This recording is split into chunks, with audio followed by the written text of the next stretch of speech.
공장을 점거하고 농성을 벌이던 노조원이 경찰에 연행되는 과정에서 크게 다쳤습니다. 경찰은 때린 적이 없다고 주장하고 있지만 취재 결과 경찰의 말이 사실이 아님이 확인되고 있습니다. 카메라 출동 여홍규 기자입니다. 지난달 29일 새벽 주식회사 캐리어의 하청업체 노조원인 한승육 씨가 경찰에 연행됐습니다. 공장에서 점거 농성을 벌이던 중이었습니다. 그런데 경찰 조사를 받던 한 씨가 갑자기 경련을 일으켜 병원으로 옮겨졌습니다. 병명은 뇌 좌상과 전신 타박상.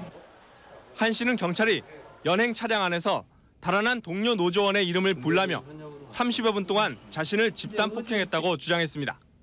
헤매서 딱 씌웠어요. 그런데 풀어나간 게 저는 모릅니다.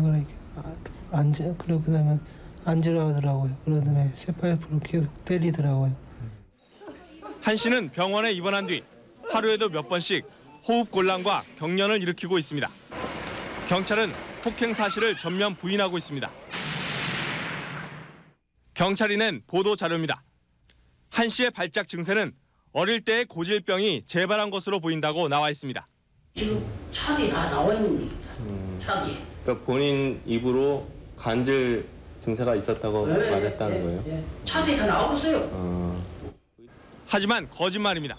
환자가 간질이나 그런 거 써드린 적도 없어요. 경찰은 선생님께서 그렇게 써주셨다고 그러던데. 아니요, 저는 안 썼어요. 경찰은 또 30여 분 동안 폭행당했다는 한 씨의 주장이 잘못됐다고 말합니다. 한 씨가 차 안에 타고 있던 시간이 새벽 5시 15분부터 30분까지 15분에 불과하기 때문에 30분 동안 구타를 당한다는 것은 불가능하다는 주장입니다. 하지만 당시 경찰차에 한 씨와 함께 탔던 모 신문 인터넷 기자는 경찰의 주장이 사실과 다르다고 말합니다. 한승육 씨가 3시 55분경에 경찰 기동대 차량에 같이 타서 함께 있던 시간은 약 15분 정도 되고요. 제가 풀려났던 시간은 새벽 4시 10분 정도 됐습니다.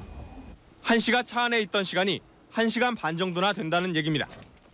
결국 경찰이 당시 상황을 조작했다는 의혹이 생깁니다. 이런 가운데 며칠 전 경찰이 한 씨 가족들을 비밀리에 만나 폭행 사실을 시인하고 사과를 했다는 사실이 취재진에 의해 확인됐습니다.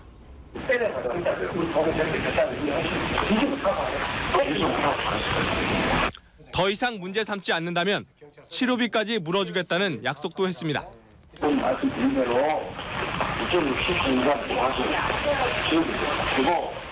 폭행 사실에 대해 사과한 적이 있는지 경찰 측에 물어봤습니다. 사과는 안 하셨다? 그럼요. 예. 사과 안 했어요. 사과. 치료비나 그런 거는 어떻게 경찰이 물어주는 겁니까? 그걸 왜 물어줘요, 저희가? 저희가 왜 물어줍니까? 카메라 출동입니다.